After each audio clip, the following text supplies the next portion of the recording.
Well, good evening, everybody. This is Professor Rich, and I have a very short 15-ish minute overview about your paper, which I think might help some of you or put some of you at ease regarding the requirements. So I've gotten numerous calls, texts, and emails, and Professor Rich, how do I get started and pull this off? Well, the first thing you have to do is realize that this is an absolute doable thing, but it does have many requirements attached to it. And I gave you a copy of my grading checklist, and I would advise that you download that and use that as a final proofing method before you turn in your paper, and you will do very well. But the key is to get cracking. So I want everyone to remember this is a one size fits all project. If you look to your left and look to your right, you have numerous fellow classmates, each of whom has a different ability regarding writing, reading, and putting a project like this together. And I've come up with what I think is a very good compromise where this is as much about following directions as it is about being a great writer and a very experienced paper putter togetherer. So anybody can complete this project regarding of your writing ability. If you have a lot of experience with writing, then this should be a walk in the park with you. Just keep in mind that regardless of your ability with writing, you still have to follow the directions for this paper. So the rationale on this is creating a deadline-driven, detail-oriented, properly formatted, adequately written, well-cited, bulletproof report with an accompanying visual presentation is a highly marketable skill. Teachers do it every day, and I'm giving you a little taste of it, and it really does boil down to a very simple recipe. Now, the objectives to this, there are a multitude of objectives. There are many variables, but just the first six up front, you're going to get experience using an MLA format and template, by the way. You're going to get experience with putting a project together. This is more than a paper. This is also a presentation, and the presentation and paper need to be congruent. They need to be pretty identical. You're going to get experience with presentation software of your choice. You're not limited to Microsoft PowerPoint. You can use Google presentation software or whatever you might have on your iPhone or iPad. That's fine with me. You're going to get experience with CCRI's library web pages, which are a wonderful resource because you can pull this project off from the convenience of your own home. You're going to get experience citing MLA electronic sources. There are many styles and types of sources you can use with the Modern Language Association formatting, and this one is going to deal specifically with electronic sources. And ultimately, as a final objective, you will get experience with personal proofing and editing applications. For this project, you may use them. As long as my final product is error-free, it's fine by me if you've used third-party proofing and editing software. Now, we have some base requirements. And again, this is a paper of threes. There are 3 pages to this. You have 3 weeks to complete it. It's referring to 3 negative aspects of your career choice, your career topic. It will have 3 quotes. It will utilize 3 electronic sources. So great things happen when you decide to take action, and I would suggest that you start right now. This is something with a few simple steps, and the project is pretty much completed. So I have boiled the steps down for you. Step 1, complete the career inventory assessments via Blackboard that I put there. They link you to Ferguson's and I believe OOH, and you're going to take those assessments. You're going to take a screenshot of the results, and you're going to embed the screenshot on the proper discussion board for H12, and you're also going to declare what topic you're going to write about, what career topic. And so you need to choose a career topic to research and write about. And let me tell you, if you're undecided, don't worry. At this stage, choose any career, even if it's not the career you may be going into, and just get started with the paper. The skills you will obtain will be similar. You will learn the same things, even if it isn't the love of your life career. At this point, it's important to just make a decision and go with a career topic and be smart and choose one that you can write about and put a paper together about. Step 3, develop a clever title. I can't tell you all the papers I've read over the years, and so many of them are submitted to me, and what students consider a title, I consider just a label. A clever title will help create personal enthusiasm for your project. If you can come up with a clever title, you're going to feel proud of your product, and you're probably going to put a little extra effort into it. So take some time and come up with a clever title. If you're stuck, we're here for you in class. You can brainstorm in class, or don't feel embarrassed about asking for ideas from friends and family. Ideas come from a variety of sources, and never rule out friends or family, even when it comes to putting a paper together. Step 4, brainstorm 3 negative career aspects for your topic. Now, I suggest making a list of 10 negative aspects and choosing 3. Why do I suggest that? Because when you begin doing research looking for evidence of your negative aspect, you're liable to have some negative aspects that are impossible to find evidence for. So you want to be flexible enough to choose 3 that you're going to easily find evidence about. And they usually are deal with education, salary, and job forecast, for example.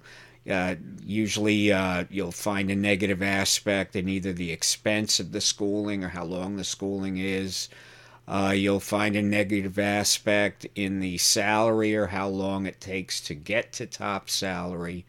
And you might find a negative aspect in a career forecast because it might be forecasted to decline, for instance, or it might be in another state where it's really booming. So, there are many ways to approach this, but I suggest flexibility. Make a list of at least 10 negative aspects and choose 3 that you're able to find sources about. Step 5, research your career topic via CCRI's library webpage. Chris Peterson, a friend of mine and a wonderful librarian, has put together a terrific resource for everybody. And if you were not in class and you did not attend the LRC orientation, I have a quick video in 2 locations that shows you how to find sources on CCRI's library webpage. This requires 3 sources. This webpage gives you a link to each source with a search box to help you find the source that you're going to use. Step 6, select 1 quote from each web source that explains and supports your negative aspect. Now, if this sounds confusing to you, you might want to take a look at it instead, and I would suggest that you refer to the sample paper that I put up on Blackboard, because that says as good as you might see coming out of this particular type of assignment. So if you're having any problems at all, take the few minutes to look over and model that particular paper. That young lady Madeline did a wonderful job, And that's an excellent example of what I'm looking for with this particular project. Step 7, create a PowerPoint presentation or any presentation which represents your paper, and then upload it as an attachment to the discussion board H15. Now, this might seem obscure to some of you, but I'm going to tell you, if you're a visual or kinesthetic learner, many folks who are visual and kinesthetic will find that this is an easier way to begin this project rather than just an outline. Some people want to get their hands dirty and jump right in and start building something rather than just amass, lists of sentences and words. And that's okay. Again, you don't have to be Shakespeare to pull this project off. You just have to learn how to put an adequately written, properly formatted paper together per my grading requirements, which you can download off of Blackboard. Step 8, take quizzes 9 and 10 on writing. These quizzes deal specifically with this MLA project and will keep your brain focused on the requirements for this. And you're going to find that the requirements for this in the big picture are pretty much going to be the requirements for any product you'll have to create going forward. Whereas format might differ, the formula or the recipe is pretty much the same. Step 9, create your paper's first draft. Remember, you need an introduction with an underlined thesis, your main body, which will contain information about your career and talk about the 3 negative aspects with a 1 quote each, 3 quotes total, that will support your negative aspects. And then you're going to draw your conclusion, and you want to avoid a tacked-on conclusion. And what I suggest to students is conclude however you want. When you go back and proof it, if it says in conclusion, just remove those 2 words, and you're good to go. Step 10, select and use an MLA template. I have available for you an MLA template in Microsoft Word formatting that you can download from Blackboard. But remember, Microsoft Word, Google Docs, and a myriad of other websites offer free MLA template downloads. Make sure that these are actual MLA templates. You may download and utilize whatever template you want. Number 11, assuming that you're pulling this together, you've uploaded an attachment of your PowerPoint, you've done your career assessments, you've found your sources, you're creating your rough draft, and you're now finally polishing your paper. Visually review your paper. In the old days when, papers were actually papers, I'd leave school, leave campus with an armload of paper, I would set them down and I'd look at them from a foot or so away and just see how they look. No teacher wants to see a sloppy paper. No teacher wants to see a paper that does not conform to the MLA guidelines.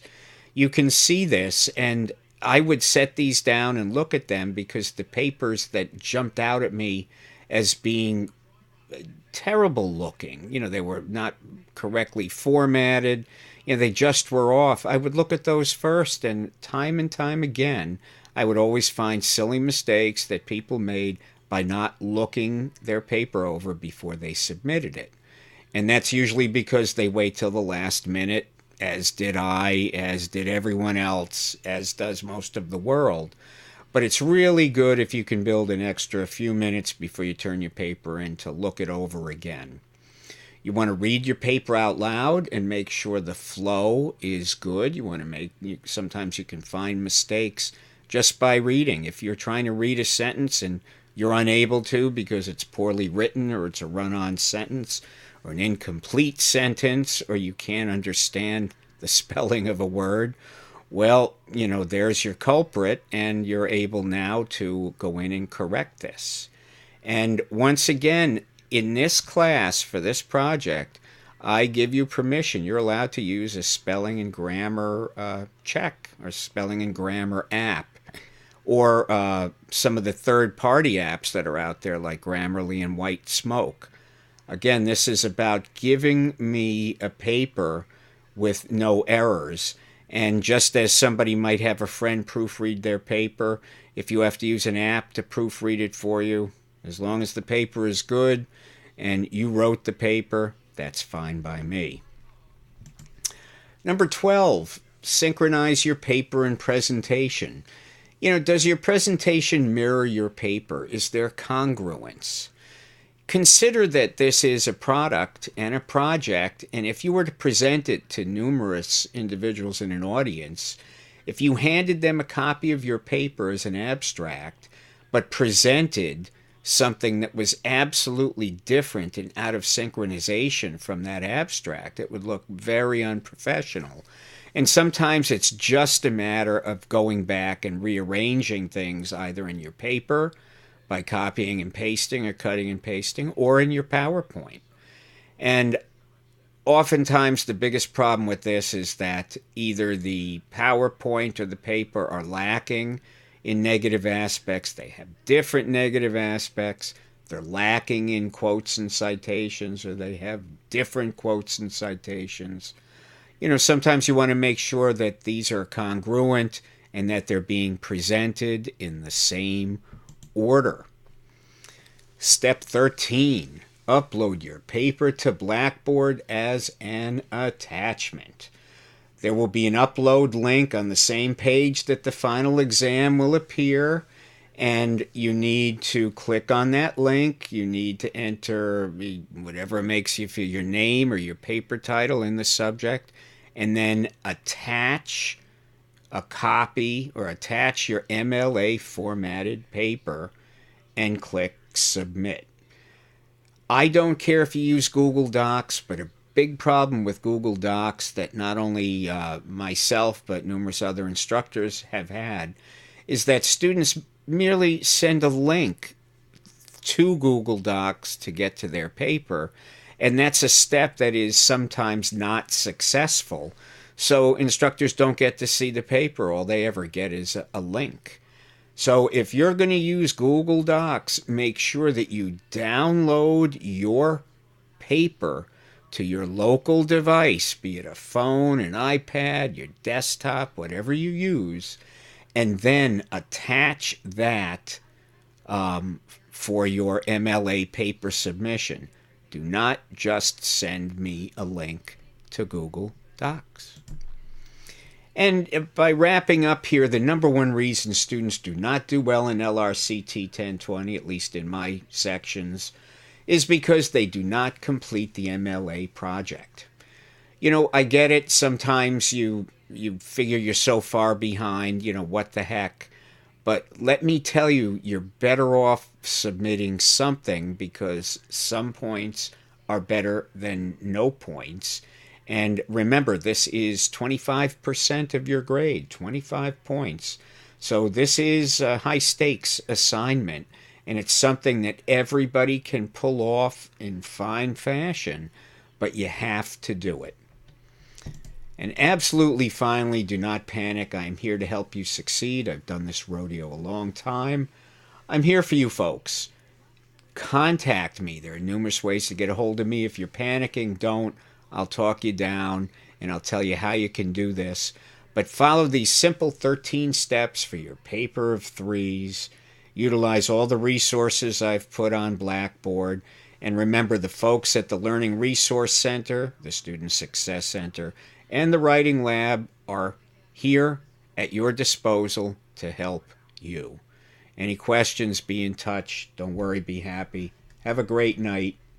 Professor Rich out.